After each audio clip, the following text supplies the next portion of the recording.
Hanging blocks. देखते हैं कि अगर हमने दो ब्लॉक्स को दो स्ट्रिंग से अगर किसी सीलिंग से लगा रखा है तो इन अलग अलग स्ट्रिंग्स में कितने टेंशन डेवलप होंगे।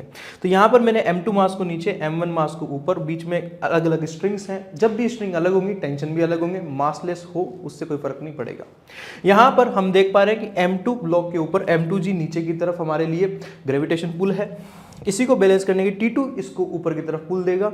एंड देन जब हम ऊपर वाले M1 को देखेंगे तो M1 को भी ड्यू टू, अब इसमें टेंशन है, टेंशन यूनिफॉर्म रहेगी मासलेस स्ट्रिंग के अंदर, तो यहां पर भी T2, देन M1 का M1G ग्रेविटेशन, एंड देन यहां पर ये वाली जो स्ट्रिंग है इसमें T1 टेंशन ऊपर की तरफ इसको खींचेगा, और ये जो स्ट्रिंग है अगेन T1 टेंशन से ऊपर से सीलिंग को भी खींचेगा। ठीक है, आइए, क्योंकि ये पूरा पूरा सिस्टम इक्विलिब्रियम पे है, तो इक्विलिब्रियम फॉर दी M2, तो बाई ब्लॉक M2 क्या मैं लिख सकता हूँ कि T2 की वैल्यू M2G के बराबर होगी, तो T2 is equal to M2G। Similarly by the M1 मैं लिख सकता हूँ कि T1 फोर्स ने M1G और T2 को बैलेंस किया होगा, then T1 is equal to M1G plus T2, then T1 की जो वैल्यू आई वो आई M1 plus M2 into G।